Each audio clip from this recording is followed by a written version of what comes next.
good morning. Today I am going to teach you subject maths of standard 7. So let's start. Okay friends, so I will start in chapter number 12, algebraic expression. What is in this chapter? You have to given different types of terms. Okay, अलग अलग आपको terms दिए होंगे, उसके ऊपर से आपको identify करना है और टर्म्स बनाने भी है। उसके ऊपर से आपको आइडेंटिफाई करना है कि ये कितने टर्म्स बने हैं, उसमें से उसमें से कोएफिशिएंट कौन सा है एंड टर्म कौन सा है, ये आपको स्प्लिट करना है। सो ऐसे डिफरेंट टाइप के सम्स इसमें होते हैं। Okay, so we will start exercise 12.1।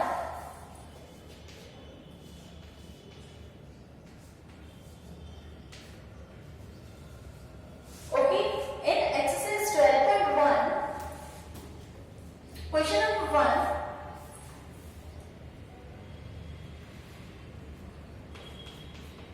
Question number 1 is subtraction of z from y. Okay, subtraction of z from y. तो ये आपको स्टेटमेंट्स दिए, स्टेटमेंट के ऊपर से आपको बनाना है इक्वेशंस। सो सब्ट्रैक्शन फर्स्ट जो है subtraction y of z from y. So y minus z. This is the answer. Okay.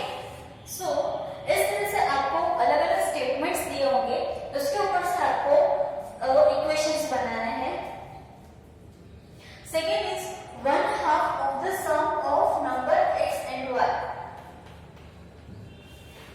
1/2 of the sum of x and y.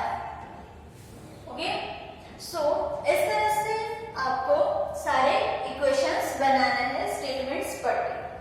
Now question number 2।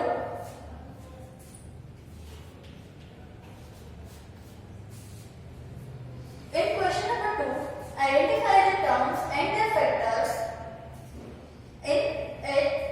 in the following expression. Show the terms and factors by tree diagram. Okay, अब tree diagram से आपको कैसे show करना है? So first of all आपको उसका पूरा पहले एक्सप्रेशन लिखना है। फॉर एग्जांपल x माइनस 3 जो फर्स्ट दिया है। ओके, अब उसको स्प्लिट, उसके फैक्टर्स बनाना है। तो इसके दो फैक्टर्स बनेंगे। First factor is x, second factor is 3। Now इसका आगे कुछ भी नहीं होगा, ये यहाँ पे ही स्टॉप हो जाएगा। Why? Because यहाँ पे ये term only single term. But अगर हम नेक्स्ट देखते हैं डी, फर्स्ट ए है, यहाँ पे अगर हम डी देखें तो डी में एक एक्सप्रेशन दिया है 5x y square plus 7x square y. Okay, first of all हम ये टर्म को स्प्लिट करेंगे। So first factor is 5xy square, second is 7x square y. Okay, अब इसका ट्री डायग्राम बनाते हैं, first, second and third. First, second, third. First क्या आएगा? 5, second is x and third is y square. Here is 7, first is 7, second is x, third is y, x square, sorry. Okay, so ये होता है tree diagram. Now identify terms and factors in the expression given below. Okay, terms and factors identify करना है। as well as this terms क्या होता है? ये पूरा जो फॉर्मूला होता है, ये पूरा जो इक्वेशन होता है, ये टर्म होता है। और एक फैक्टर क्या होता है कि ये इसके जो फैक्टर हमने निकाले हैं फैक्टर, ठीक है। सो टर्म एंड फैक्टर्स। ओके, ये ट्री डायग्राम से मैंने एक्सप्लेन किया। नेक्स्ट क्वेश्चन में आपको column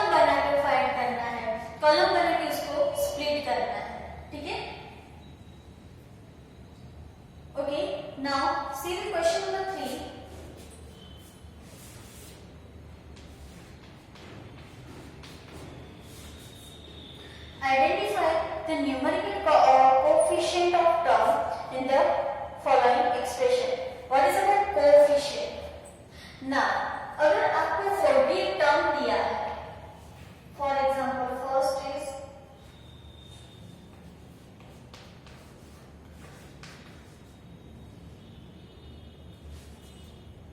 okay 5 minus 3t square, तो इसके टर्म्स कितने हुए?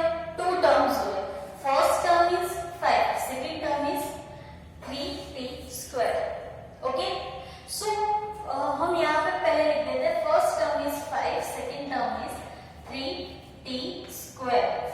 Okay, now what is our coefficient? तो अगर जो भी टर्म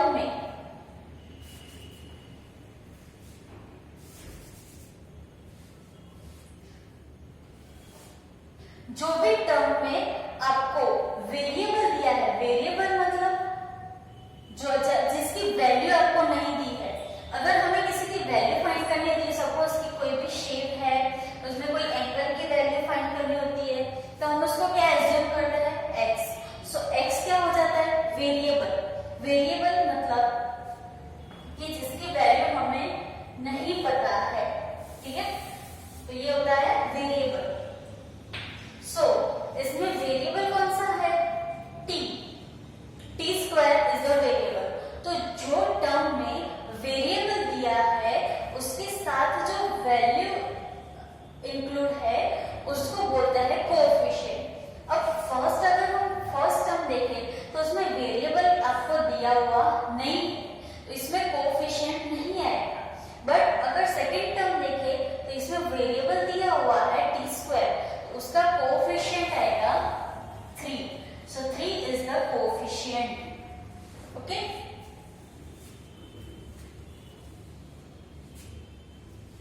इस तरह से आपको सारे जो आपको दिया है उसके कोएफिशिएंट फाइंड करना है. सपोज दैट सेकंड जो एग्जांपल है उसमें देखो first 1 plus t plus t square plus t raise to 3.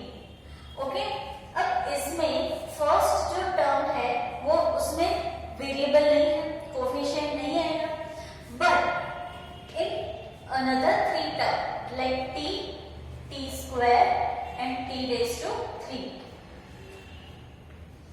अब हमें पता है कि जब भी कोई फॉर्मूला, जब भी कोई इक्वेशन होता है, अगर उसमें अकेला ही वेरिएबल दिया है तो उसके साथ कोएफिशिएंट क्या लगेगा? 1. अब यहाँ पे आपको जो वेरिएबल है वो ओनली यहाँ पे वेरिएबल दिया है, तो ओनली जब वेरिएबल देते हैं तो उसका कोएफिशिएंट होता है 1. Okay, now next question number 4.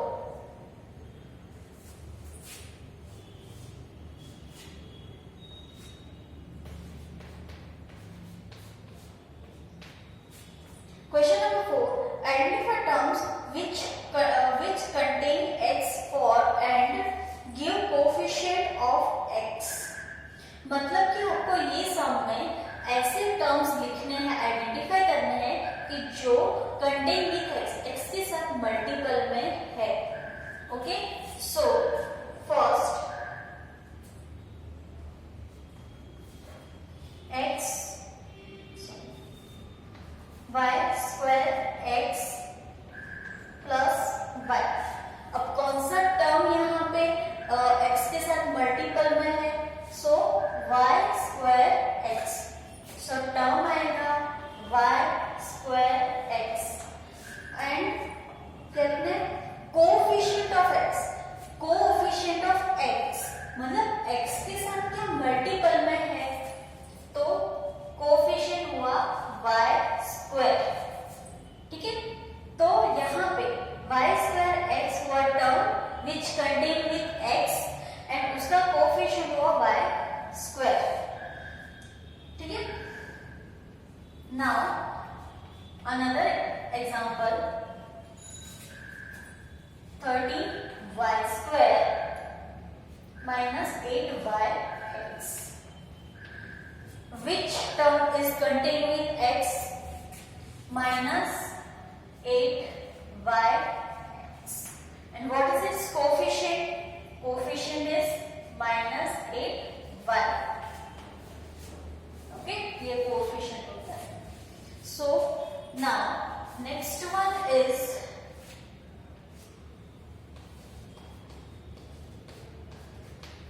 question number 5. Classify into monomial, binomial and trinomial. Okay, so what is your monomial, binomial and trinomial? ये क्या होता है? So आप इक्वेशन तो पढ़े, ठीक है? Suppose that I write, for example, I write here an equation 5x. अब इसमें कितने इक्वेशन में कितने टर्म है? एक ही टर्म है. ये एक ही टर्म है तो मोनोमियल. अगर सिंगल टर्म है तो मोनोमियल. अगर मैं यहाँ पे लिखती हूँ +6y तो कितने टर्म्स हुए? 2 टर्म्स हुए. ये फर्स्ट एंड ये सेकेंड. बीच में साइन लग गई इसलिए 2 टर्म अलग अलग हो गए. सो अगर इक्वेशन में 2 टर्म दिए हैं तो it's binomial. And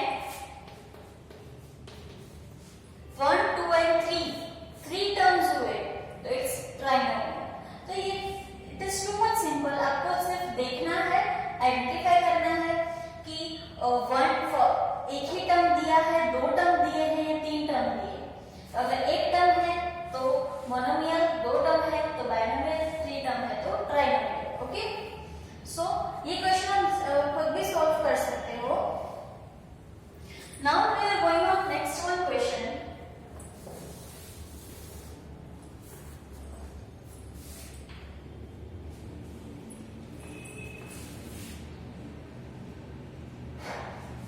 Question number 6. State whether a given pair of term is of like or unlike term. अब like and unlike term क्या होता है?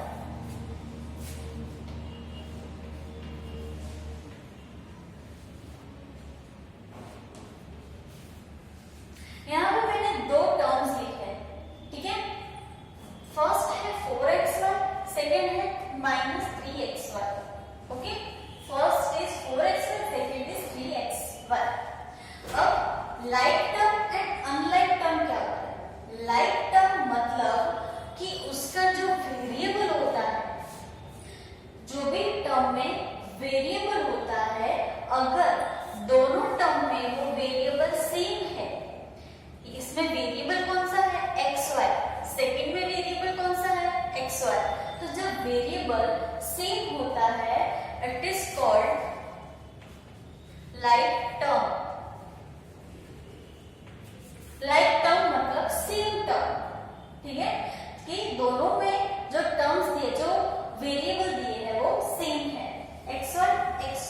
सपोज दैट 4xy -3yx दिया होता तो भी लाइक टर्म होता.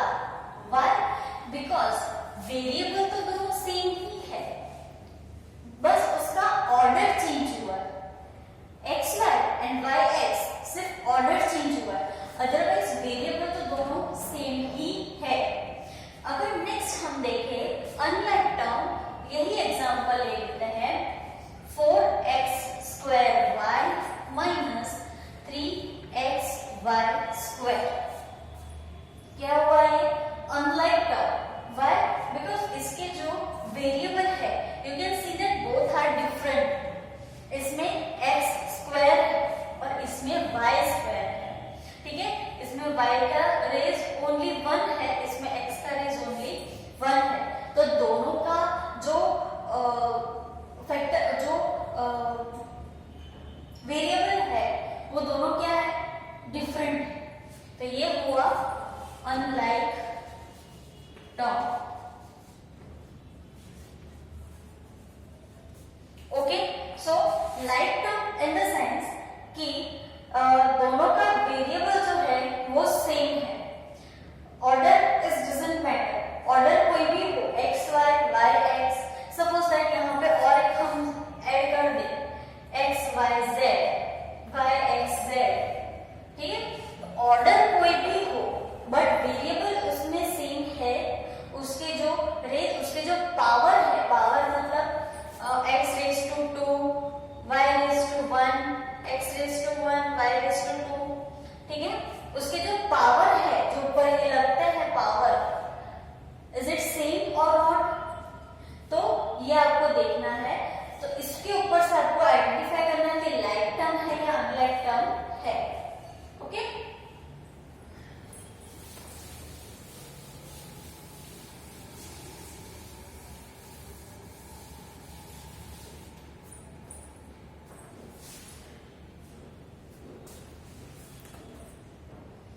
सो उसमें आपको फर्स्ट दिया है 1 and 100।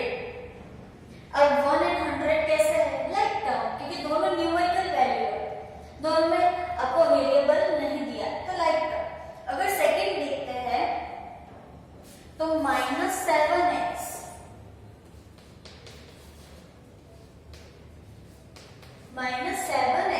एंड 5/2x, यहाँ पे क्या है? वेरिएबल है सेम, तो इट इज लाइक टर्म। ठीक है, थर्ड देखते हैं तो -29x -29y, कोएफिशिएंट सेम है, 29 -29 बट लाइक है या अनलाइक है, उसको आइडेंटिफाई करने के लिए हम क्या देखते हैं? उसके वेरिएबल्स इसमें कौन सा है? जो फर्स्ट -29 है उसमें x है, सेकंड 29 है उसमें y है, so it is unlike term.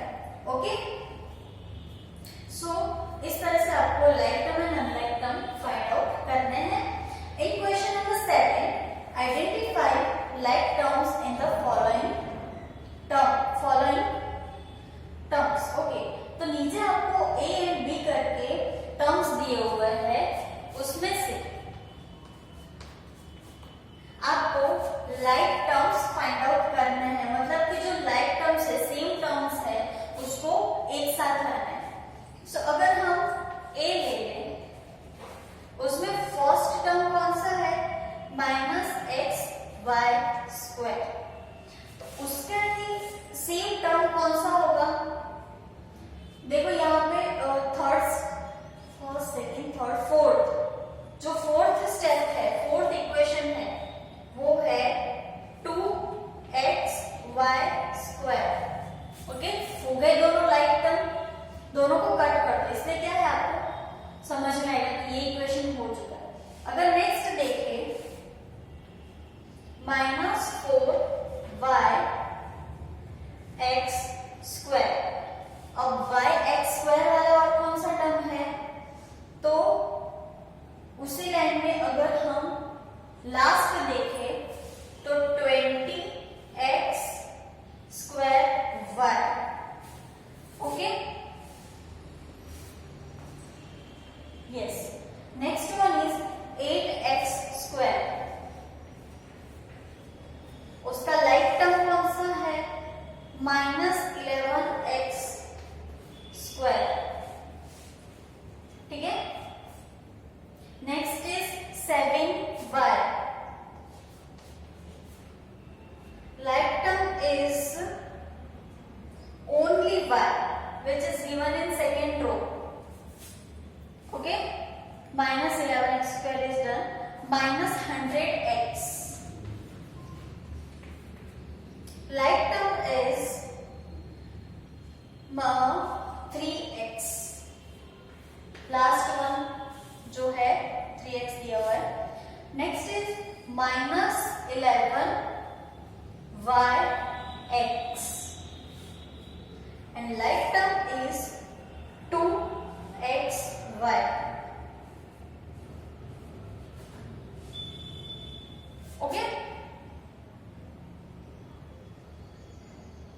Okay, sorry, यहां पे 8x² -11x², उसके साथ और एक टर्म आएगा सेकेंड रो में, जो फर्स्ट है 6x²। ओके, सो ये हमने कर दिया लाइक टर्म साथ। So friends, here is your exercise 12.1 will be complete।